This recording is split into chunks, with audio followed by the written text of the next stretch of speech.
हो गए, 32 साल हो गए, 28 साल हो गए, 15 साल हो गए, 20 साल हो गए और संतान का सुख नहीं। तो श्राद्ध पक्ष की शिवरात्रि की बड़ी महत्वता है, बड़ी महत्वता।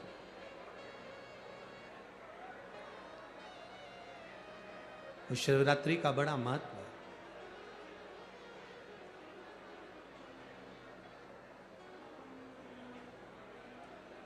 तारकासुर जान नहीं पाए कि आज श्राद्ध पक्ष की शिवरात्रि है। केवल एक श्वेत पुष्प, केवल एक सफेद फूल तारकासुर ने लेकर आए और बाबा देवादिदेव महादेव का जो स्वरूप था, भगवान शंकर का जो स्वरूप था, उस स्वरूप पर देवादिदेव महादेव ने शिव जी के चरणों में एक पुष्प समर्पित कर दिया। एक सफेद पुष्प, एक श्वेत पुष्प देवादिदेव महादेव को समर्पित कर, भगवान शंकर को समर्पित किया।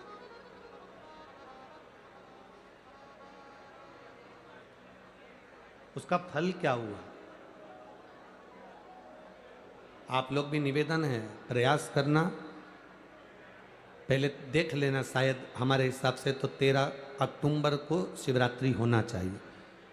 और भी आपके यहाँ के विद्वज्जन पंडित जन से पूछ लेना, नहीं तो पंचांग में या कैलेंडर में देख लेना कि अक्टूबर की श्राद्ध पक्ष की शिवरात्रि कब की है।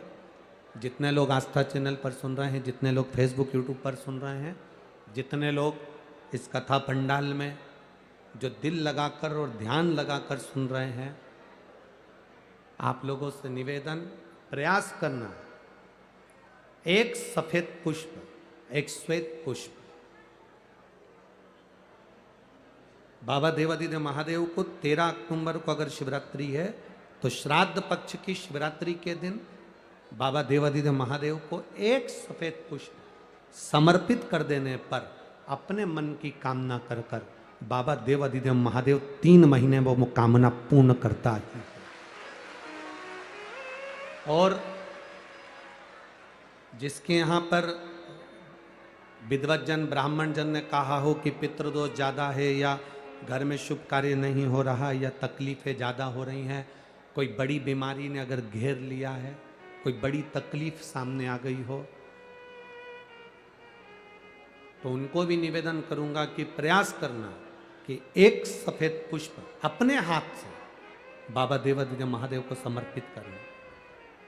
उसके बाद तुम्हें जो बड़ी बीमारी है उसकी जब शिवरात्रि पर आप समर्पित कर दो, 1 महीना पूर्ण हो जाए, अगले महीने की शिवरात्रि आए, श्राद्ध पक्ष की शिवरात्रि जाएगी अक्टूबर की, फिर अगले महीने की जब शिवरात्रि आए तो उसके पहले आपकी जो बीमारी है उसकी एक बार जांच कराना। बाबा देवादिदेव महादेव उस बीमारी को समाप्त जरूर करें। श्वेत पुष्प,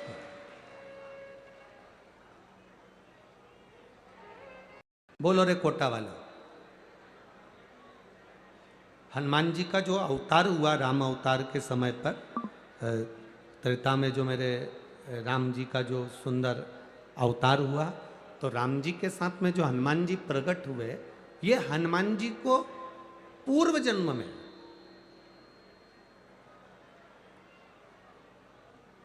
पूर्व समय में जो हनुमान जी को ये बानर का रूप मिला है, राम अवतार के समय पर हनुमान जी का जो स्वरूप प्राप्त हुआ, ये हनुमान जी पूर्व समय में किस रूप के अंतर्गत हनुमान जी को ये रूप दिया गया, ये किसका अवतार है, ये किसका स्वरूप है, ये किसका अंश अवतार है। कई लोग कह देते हैं ये शंकर भगवान के अंश स्वरूप हैं, शंकर सुवन केसरी नंदन।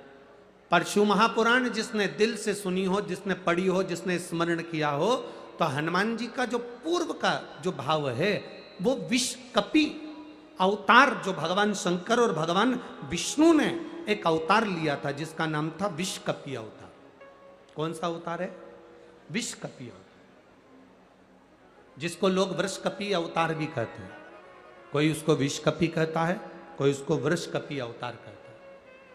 जब भगवान शिव जी ने और भगवान नारायण ने दोनों ने मिलकर इस सुंदर रूप को धारण करा था, कपि का मुख धारण करा था और एक असुर का संहार किया, जिसको वृषकपि भी कहा गया, जिसको विषकपि भी कहा गया।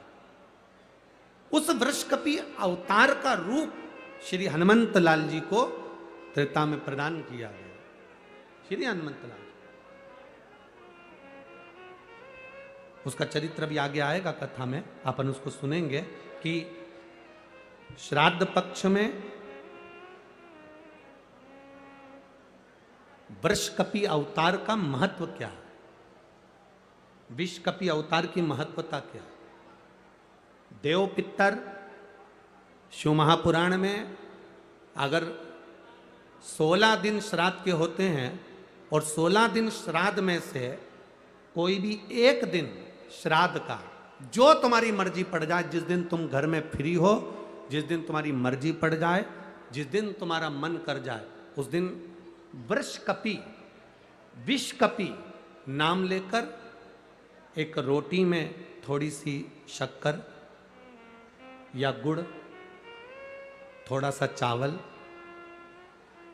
थोड़ा सा अगर चावल नहीं हो तो खीर बन जाए तो ज़्यादा अच्छी है, रोटी के अंदर रखकर वृषकपि या विषकपि भगवान शंकर का एक अवतार है नारायण के साथ में। भगवान शिव और भगवान शंकर का और नारायण का एक अवतार मिलकर हुआ था। भगवान शिव और नारायण का मिलन से 3 अवतार हुए थे, 3 अवतार हुए हैं। एक हरिहर अवतार भी भगवान शंकर और नारायण के मिलन से हुआ, एक वृषकपि अवतार भी नारायण और शिव के मिलन से हुआ। तो जो वृषकपि अवतार है भगवान शंकर और एक भगवान नारायण और भगवान शंकर के मिलन से शरंभेश्वर अवतार भगवान शंकर का और नारायण का मिलकर हुआ है, शरंभेश्वर। ये 3 अवतार नारायण और शिव जी मिलकर बने हैं। 3 अवतार भगवान शंकर ने नारायण के साथ मिलकर लिया, शरीर एक बनाया, दोनों मिल गए, एक शरीर बनाकर जगत का कल्याण करा। रोटी हो तो रोटी, पूड़ी हो तो पूड़ी, पराठा हो तो पराठा, जो तुम बनाए हो उसमें थोड़ा सा मात्रा दूध चावल की या खीर की, थोड़ी सी मात्रा गुड़ की, और वृषकपि या विषकपि अवतार का नाम लेकर अपने दरवाजे के बाहर खड़े होकर जो गौ माता को श्राद्ध पक्ष में किसी भी दिन ये भोजन वृषकपि का नाम लेकर दे देते हैं, उसके घर में कभी संपदा की कमी नहीं आती, धन की कमी नहीं आती। श्राद्ध पक्ष का ये स्वरूप है विषकपि अवतार। एक बार सब बोलेंगे, बोल विषकपि भगवान की। भगवान ने नंदी की ओर इशारा करा, नंदी ने तारकासुर से कहा, सुन तारका, अगर अपने पूर्वजों को जल नहीं दे सकते, अपने पूर्वजों को तर्पण नहीं कर सकते, अपने पूर्वजों के लिए भोजन नहीं करा सकते, अपने पूर्वजों के लिए कोई तुम भाग नहीं दे सकते, अपने पितरों के लिए तुम कुछ नहीं कर सकते, तो नंदी ने तारकासुर से कहा, एक मुट्ठी दुर्बा घास उखाड़ कर किसी गाय को खिला देना, उससे भी तेरी पिता की, तेरे पूर्वज की मुक्ति गति निश्चित है। ये नंदी का ज्ञान है, ये नंदीश्वर का ज्ञान। 16 दिन श्राद्ध में वास है। ऐसा कोई व्रत नहीं है दुनिया में जिसका फल देवादिदेव महादेव नहीं देते। ब्रह्मा जी और भगवान विष्णु ने मिलकर एक पर्वत को घुमाया और उस पर्वत को घुमाकर शिवलिंग की उत्पत्ति हुई।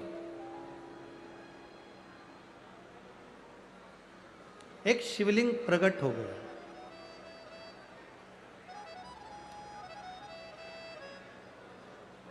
ब्रह्मा जी शिवलिंग का सिर देखने के लिए ऊपर की ओर गए और भगवान विष्णु चरण देखने के लिए पाताल में चले गए, जमीन में गए। कभी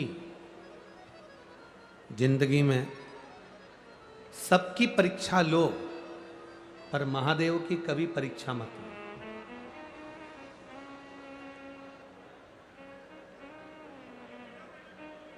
सबकी परीक्षा लो, पर महादेव की कभी परीक्षा नहीं। महादेव की परीक्षा लेने से अच्छा है कि हम महादेव की प्रतीक्षा करें। परीक्षा में जो सुख नहीं है, शंकर भगवान की प्रतीक्षा में वो सुख है। एक पत्र किसी ने भेजा, उस पत्र में उन्होंने लिखा, नहीं मिला नारायण को चरण नहीं मिला।